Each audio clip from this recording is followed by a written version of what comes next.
qual o impacto do uso das telas no desenvolvimento das nossas crianças e adolescentes?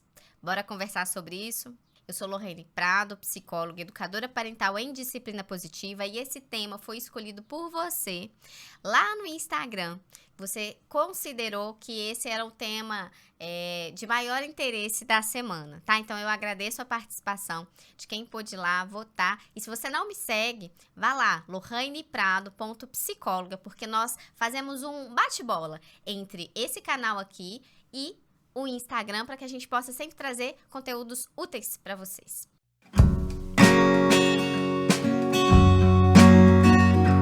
Primeiramente, eu quero esclarecer que esse vídeo, ele é um vídeo informativo. Então, antes da gente considerar julgamentos, críticas, a gente sabe que uso de telas é um tema complicado. Então, a gente está falando de várias realidades, realidades diferentes, de diferentes famílias, do modo de conduzir isso.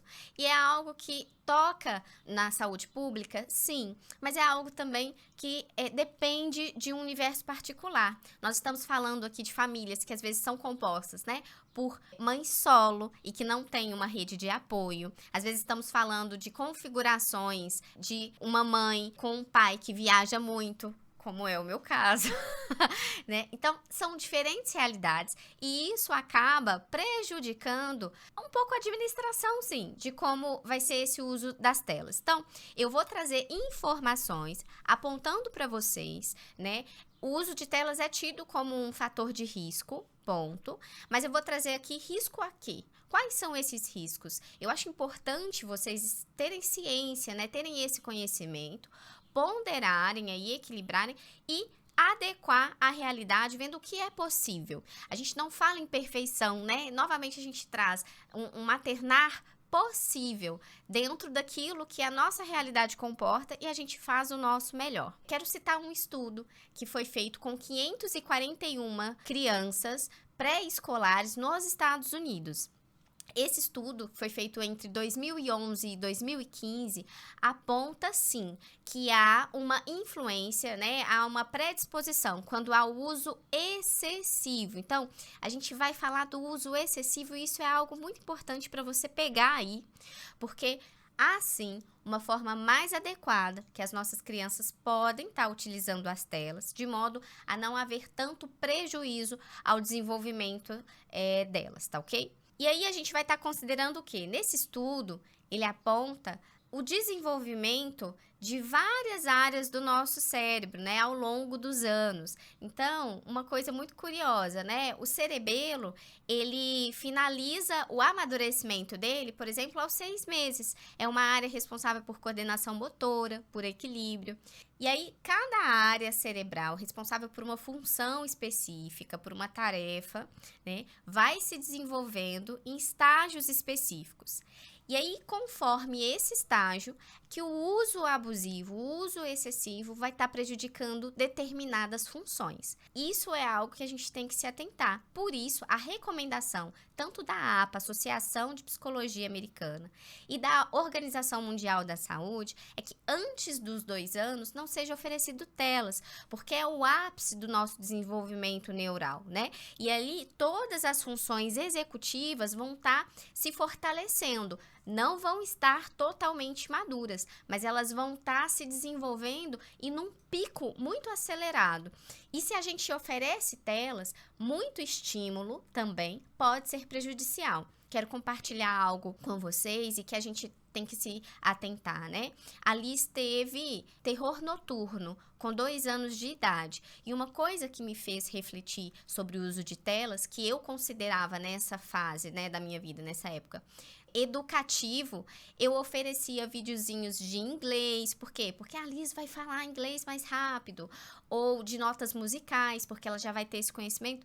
E acabava que excedia esse tempo que é orientado. De crianças, a partir dos 2 anos até os 5 anos, de 1 hora diária. Por quê? Porque eu acreditava que era benéfico, né? Tinha uma boa intenção ali, mas ela começou a desenvolver terror noturno. E a minha conversa com a pediatra é que uma das possibilidades, um dos fatores de risco que poderia estar favorecendo aí o desenvolvimento desse terror noturno era o uso excessivo de telas. E exatamente quando a gente retira, isso diminui e não volta a aparecer. Ela teve algumas crises, né? E a gente foi readequando, né, essa rotina e então deixa de aparecer. Percebe? É importante elencar aqui para vocês o que os estudos apontam, tá? De consequências. Se você vivenciou alguma situação assim na sua casa, coloca aqui nos comentários também para a gente saber se você já fez essa observação, né? De algum comportamento, alguma conduta que estava diferente do que era esperado e você fez uma readequação no uso de telas. Se funcionou, se não funcionou, coloca aqui pra gente e aproveita para compartilhar esse vídeo aqui com outras mamães que possam ser beneficiadas também, tá ok? Então, esse estudo feito com 541 crianças, traz um apontamento muito interessante quando se trata de desenvolvimento emocional. Crianças que são expostas a um tempo excessivo às telas têm maior dificuldade no comportamento de autorregulação.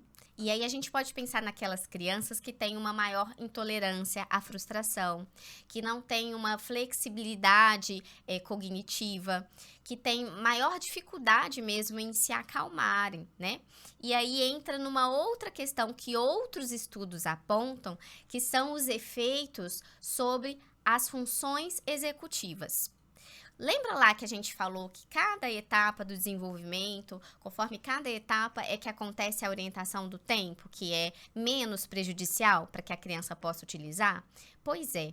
E aí se a gente for pensar que as funções executivas elas estão em pleno desenvolvimento ao longo de toda essa faixa, né? Desde a primeira infância até a adolescência, a gente tem impactos diferentes. Eu vou citar aqui para vocês outros. Controle inibitório, ou seja, o controle sobre as impulsividades, e a gente vai encontrando aí mudanças no humor, alterações no humor, irritabilidade, isolamento, depressão, aumento na ansiedade. Percebe como tudo isso se comunica? Então, eu tô transmitindo isso para que vocês vejam, né, que há sim uma base, um porquê de ter essas alterações. E quando a gente fala a médio prazo, é porque uma criança que aos 3 anos ela é mais exposta a telas de forma excessiva, muitas vezes a gente vai observar esses prejuízos aos 7 anos de idade. Tá? Por quê? Porque o desenvolvimento, ele vai acontecendo gradualmente. E uma coisa que eu quero compartilhar com vocês, que eu observei muito no consultório ano passado. A atenção. Às vezes a gente vê que a atenção dos nossos filhos está prejudicada, né? E eu me lembro de realizar algumas avaliações de atenção ano passado e me surpreender. A atenção que ela é dividida, né, ou alternada entre uma atividade e outra, ela não sofre tanto prejuízo, pelo menos dos pacientes que eu avaliei, mas a atenção concentrada, como estava prejudicada. Por isso, às vezes a gente fala assim, nossa, eu falo com meu filho, ele não presta atenção em mim. Então, a atenção concentrada é um dos aspectos que sofre esse grande impacto quando a gente fala do uso excessivo de telas. Vou lembrar outros aspectos aqui que a gente geralmente conversa, né, nas sessões, a convivência familiar, a conexão entre pais e filhos, que a gente fala que é tão importante para outros momentos, né, de cooperação, tudo isso se funde. Eu quis compartilhar um pouco dessas informações, é pouco mesmo, porque dá pra gente fazer muitos outros vídeos e a proposta é que um próximo vídeo a gente possa trazer quais as alternativas então, né? Quais as alternativas ao uso de tela. Como eu disse, verifique qual é a sua realidade. Eu posso disponibilizar depois lá no Instagram, que fica mais fácil, uma tabelinha com a orientação de cada uma das instituições, né, dos órgãos que apontam qual é a idade e qual o tempo de tela, para que vocês tenham acesso. Fico também aguardando que vocês possam dar novas sugestões de temas que vocês querem ver por aqui. Se você ainda não é inscrito, se inscreva no canal, ative as notificações para ficar por dentro de todos os vídeos novos que forem lançados, liberados aqui. Eu agradeço a sua atenção em estar aqui comigo e bora fortalecer essa rede de apoio, tá ok? Forte abraço e até o próximo vídeo.